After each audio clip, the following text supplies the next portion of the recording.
Sama-sama tayong magiging saksi.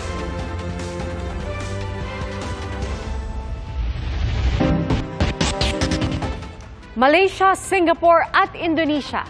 Sa tatlong bansang yan namataan umano si dismissed Bamban Mayor Alice Guo na inaalam ngayon ng mga otoridad kung paano nakalabas ng Pilipinas. Pinakakansela na ni Executive Secretary Lucas Bersamin ng passport ni Guo at ng kanyang dalawang kapatid. Gayon din ang passport ng kinatawan ng niraid na Pogo sa Porac, Pampanga. Saksi, si Sandra Aguinaldo. Matapos isiwalat sa Senado na may impormasyong nakaalis na umano ng bansa si dismissed Bamban Mayor Alice Guo, hiniling ni Executive Secretary Lucas Bersamin sa DFA ang kanselasyon ng passport ni Guo, kanyang mga kapatid na sina Wesley at Sheila at ang kinatawan ng Lucky South 99 Pogo sa Porac na si Cassandra Ong. Pwede raw ipakansela ng korte ang passport ng isang pugante sa ilalim ng New Philippine Passport Act. May arrest warrant si Guo sa Senado at nahaharap sa criminal complaint dahil sa qualified human trafficking. Pero ang tanong ngayon ng marami, nasaan na ba talaga si Guo? Pinanghahawakan ng abogado niya ang sinabi umano ng kanyang kliyente na nasa Pilipinas pa rin siya. Gayon din ang pagharap raw ni Guo sa notary public na si Attorney Elmer Galicia para sa kanyang counter affidavit. Personal niyo po bang nasaksihan yung pagpapanotaryo ng counter affidavit ng inyong kliyente noong August 18? Hindi ko nakita yun pero ako nga bilang brother lawyer kay Attorney Galicia, I have full confidence na hindi siya gagawa ng something na illegal o ikapapahamak niya. Si Attorney Galicia nagpaliwanag kanina sa Department of Justice pero tumangging magbigay ng payag sa media. Sabi ng mga nakapulong niyang prosecutor, pinanindigan ni Galicia na personal niyang nakaharap si Guo nung dinotaryo niya ang counter affidavit nito.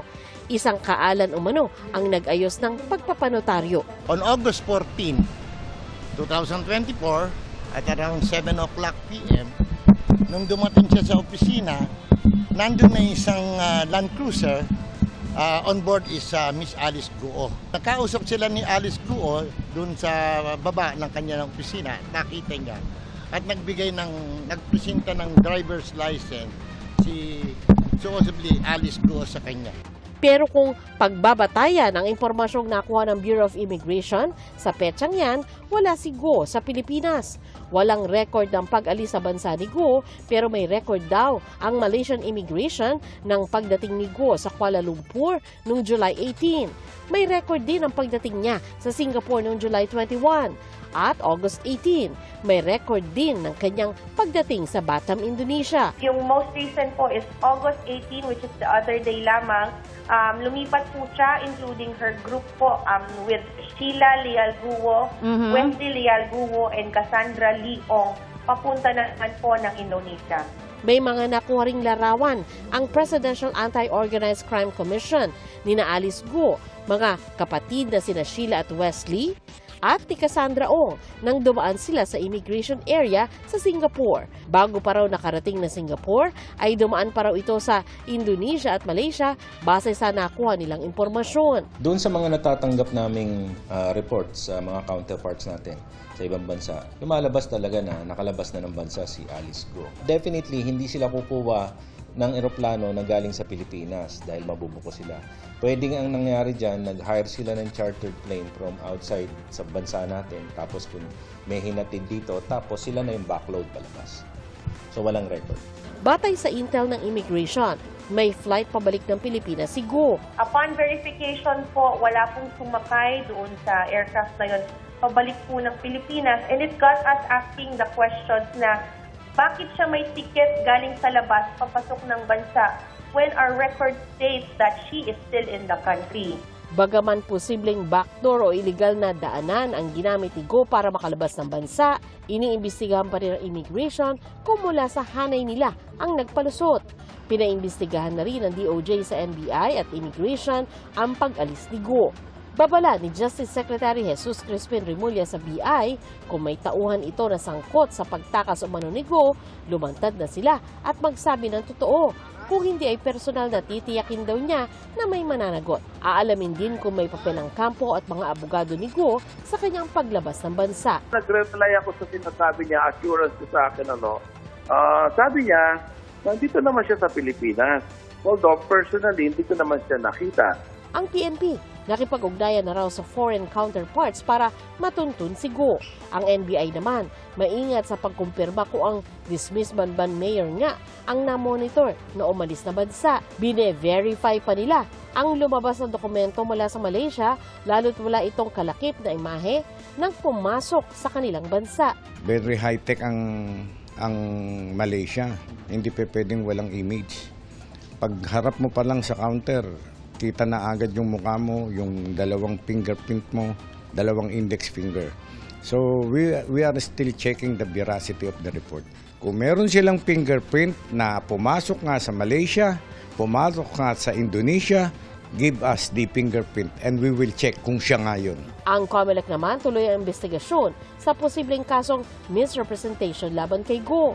Hinihintay pa rin ang sagot niya sa sabina na inihain laban sa kanya nung nakaraang linggo. Tuloy rin ang mga pagdinig ng Senado tungkol sa Pogo. Isa sa iimbestigahan ay kung paano nakalabas si Go sa bansa.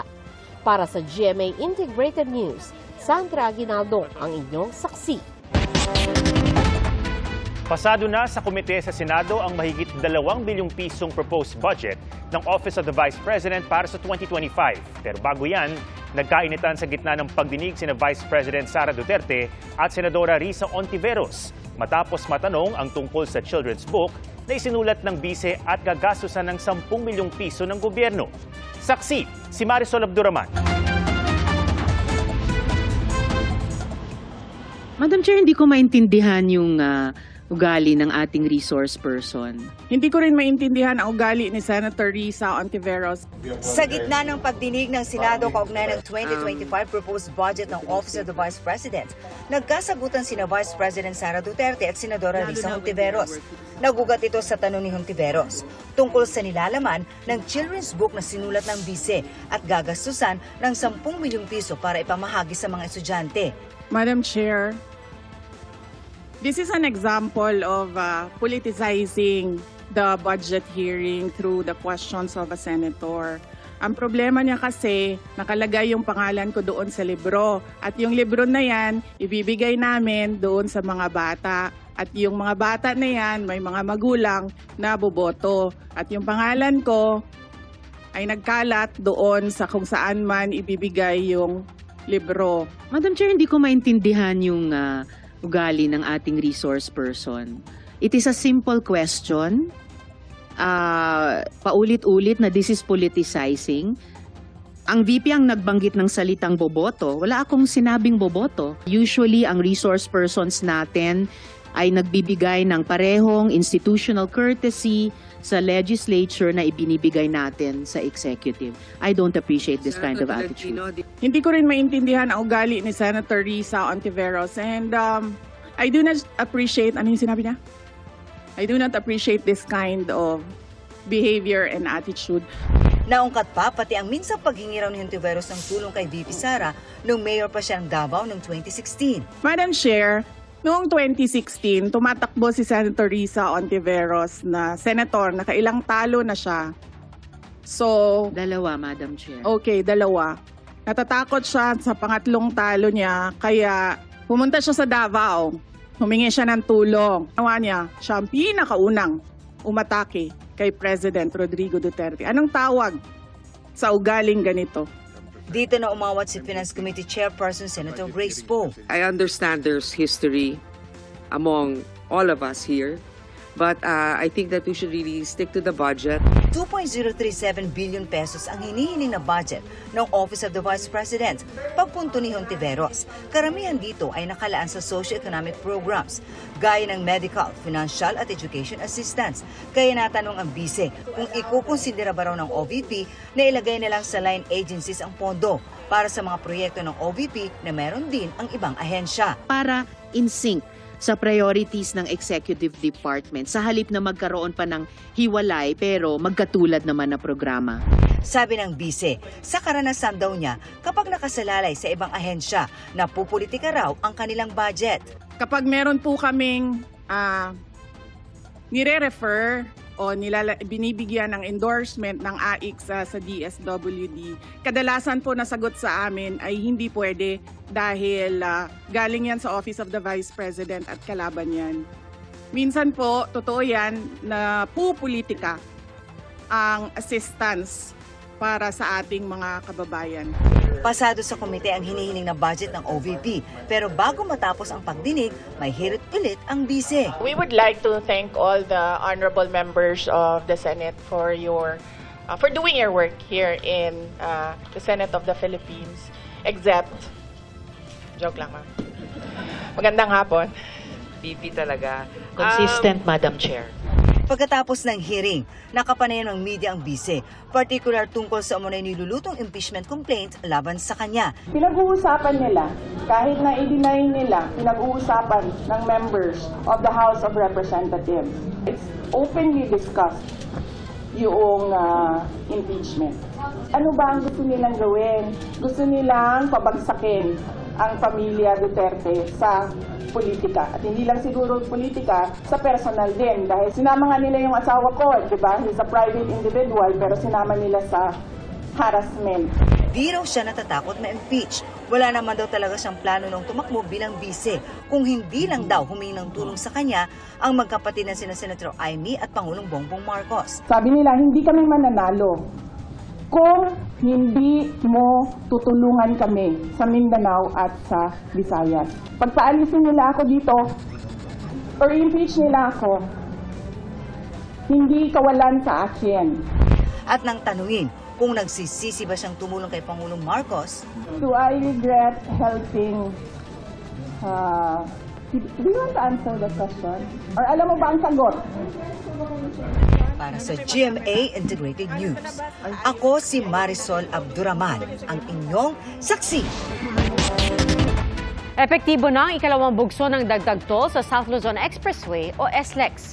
Ang mga dadaan mula Alabang papuntang Calamba, Laguna may dagdag na 10 hanggang 30 piso, depende po sa klase ng sasakyan. At para naman sa mababiyahe mula Calamba papuntang Santo Tomas, Batangas, 2 hanggang 8 piso ang dagdag.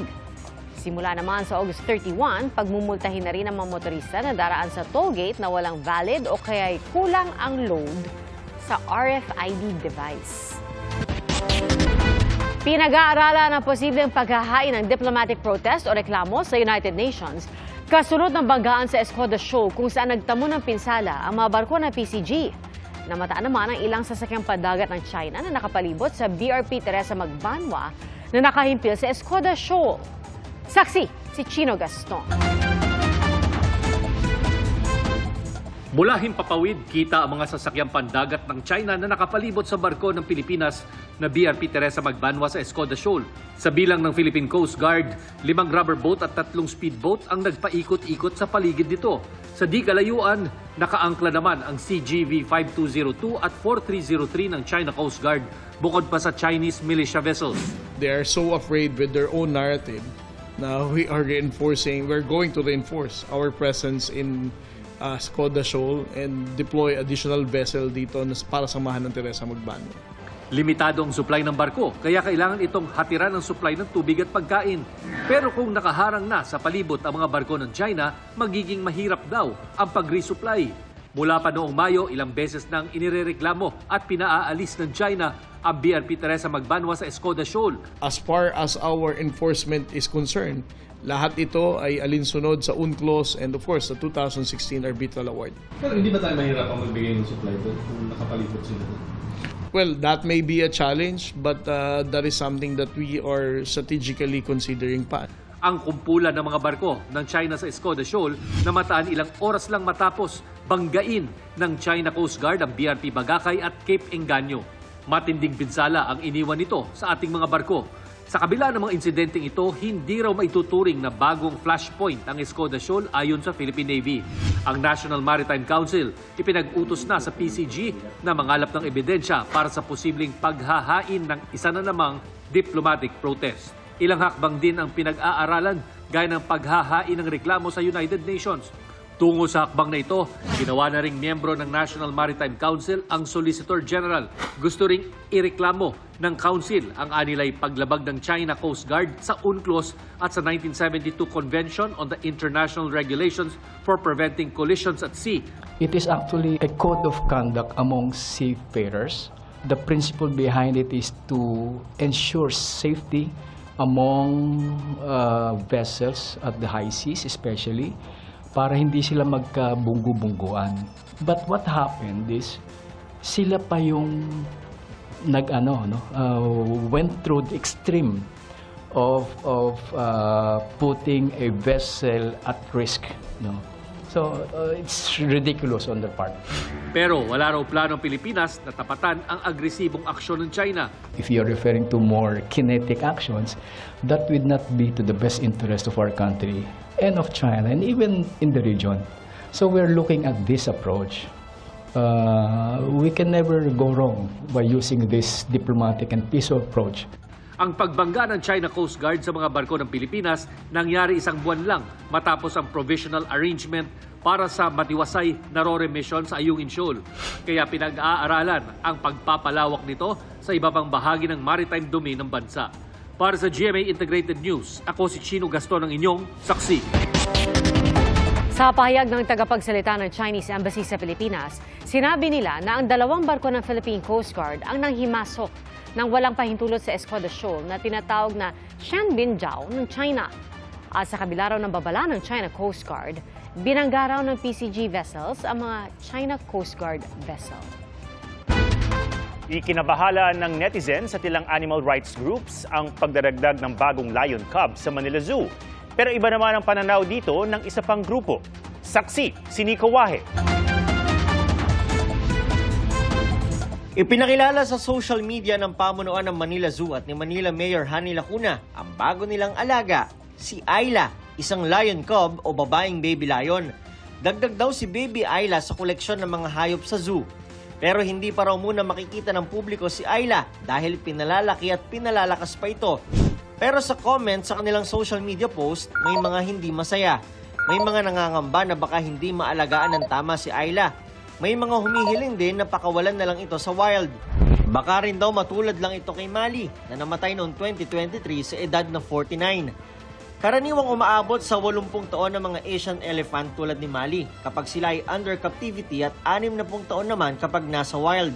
Tingin ng Philippine Animal Welfare Society o POS, sa paningin po namin wala nang pong saysay yung mga sinasabing argumento for the promotion of zoos in that it's educational or that it supports conservation efforts. Kasi sa totoo lang po, hindi din po sila nag-exhibit to mga behavior na normally ay dapat in-exhibit nila in the correct na environment kung saan talaga sila dapat nakatira. Dismayado rin ang People for the Ethical Treatment of Animals o PETA. Hindi ito maganda para sa kanya. Maganda lang ito para sa zoo. Ibigay natin itong baby na lion na ito sa eksperto na kayang i-rehabilitate at i-assess kung pwede pa ba siyang ibalik sa kanyang natural habitat. Kung hindi man, sa santuario dapat siya, sa isang sanctuary dapat siya ilagay, hindi sa zoo. Pero ayon naman sa grupong Wildlife Matters, nakadepende pa rin sa pag-aalaga ng zoo ang magiging lagay ng isang hayop. A good zoo would play an important role in conservation, especially for endangered species, kasi pwede silang gumawa ng breeding programs or mag-conduct ng research and mag-educate ng public. Siyempre, they would have to prioritize yung animal welfare by making sure that they have the proper environment that mimics their natural habitat. Iba rin daw ang usapan kung ang hayop na ilalagay sa zoo ay galing ba talaga sa wild o domesticated na. If it was already domesticated and generations na yung pinanggalingan ng mga domesticated din na yung lines nila, galing siya sa mga breeders din na matagal nang in captivity, then hindi na yan, technically, it's not a wild animal anymore. Bringing it back to the wild could possibly do it more harm than good. Sinubukan namin kunan ng pahayag ang lokal na pamahalaan ng Maynila pero wala raw silang mailalabas na pahayag sa ngayon. Sinadya rin namin ang Manila Zoo pero walang humarap sa amin. Kailangan daw muna ng go signal mula sa City Hall. Ang mga hayop, mapa-domestic man o nasa wild, pare-pareho lang ang gusto niyan. Ang mapangalagaan at mabuhay ng tama. Para sa GMA Integrated News, ako si Nico Wahe, ang inyong saksi. Grande ang pagsalubong kay two-time Olympic gold medalist Carlos Yulo sa GMA Network kanina. At sa akin pong panayam sa tinaguriang Golden Hero ng Gymnastics, nagpasalamat si Yulo sa mga nakatulong sa kanya, kabilang na ang kaibigan niya na si Filipino-British gymnast Jake Jarman. Ating saksihan. Set for a two-time Olympic gold medalist. Ang Grand Kapuso welcome kay Carlos Yulo sa GMA compound. Kasama ni Yulo si Gymnastics Association of the Philippines President Cynthia Carrion. Sinalubong sila ng GMA executives sa pangunguna ni na President and Chief Executive Officer Gilberto R. Duavit Jr., Executive Vice President and Chief Financial Officer Felipe S. Yalong, Senior Vice President Attorney Annette Gozon Valdez, at Senior Vice President and Head of GMA Integrated News, Regional TV, and Synergy, Oliver Victor B. Amoroso. Outstanding, can I say. Very proud at very grateful for the opportunity to personally meet him and congratulate him and thank him. To thank him for the inspiration and the strength he brings us all.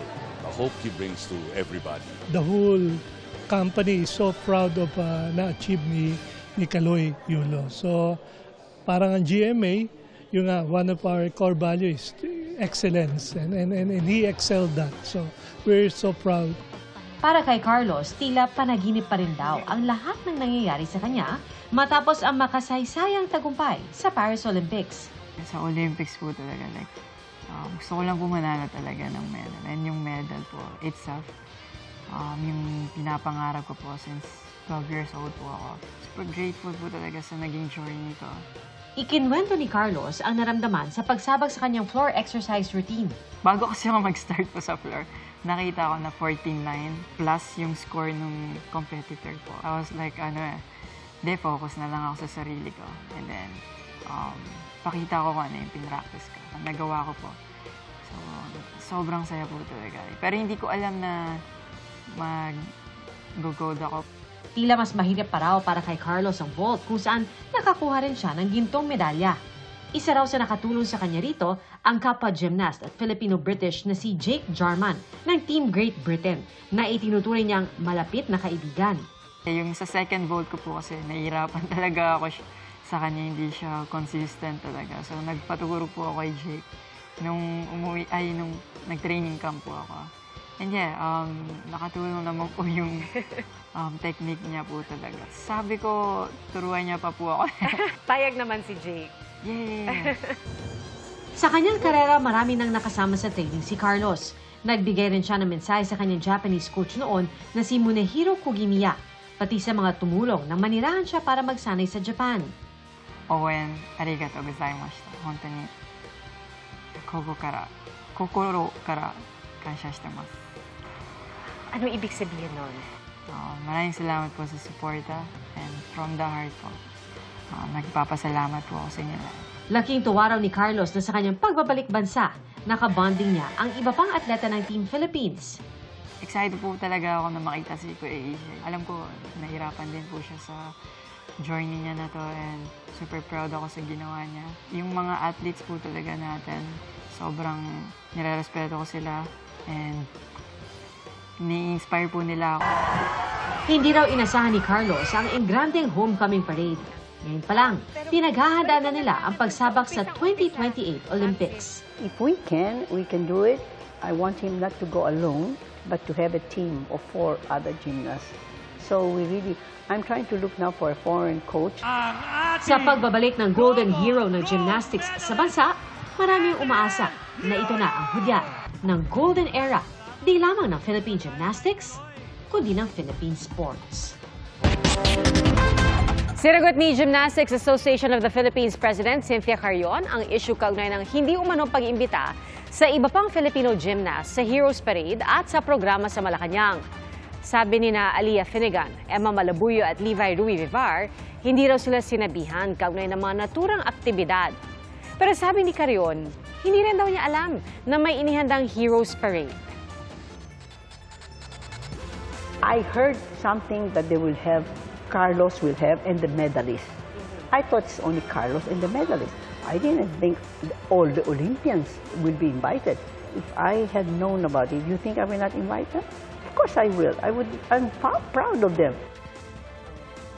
Pero ayaw na raw palakihin pa ni Carrion ang issue. Mas nais daw niyang pagtuunan ng pansin ang lumalaking interes ngayon sa gymnastics. The OPA doctor is in sa abot kamay na pangarap. Meet Dr. Kim Young na ginagampanan ni Kim Ji-soo.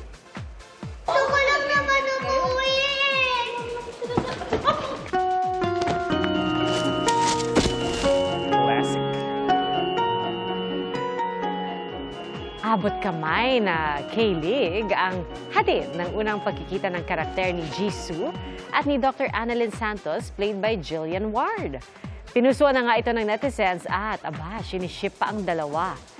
Si Jisoo lubos ng pasasalamat na maging bahagi ng hit series. All praises naman si Jillian sa kanyang newest co-star dahil sa pagiging professional nito.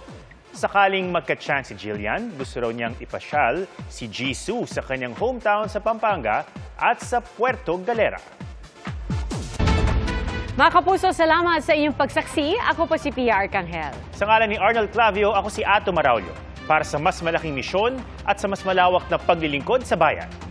Mula sa GMA Integrated News, ang News Authority ng Filipino. Hanggang bukas, sama-sama tayong magiging saksi!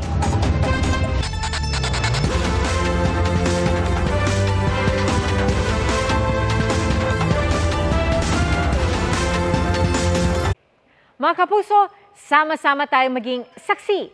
Mag-subscribe sa GMA Integrated News sa YouTube at para sa mga kapuso abroad, samahan niyo kami sa GMA Pinoy TV at sa www.gmanews.tv.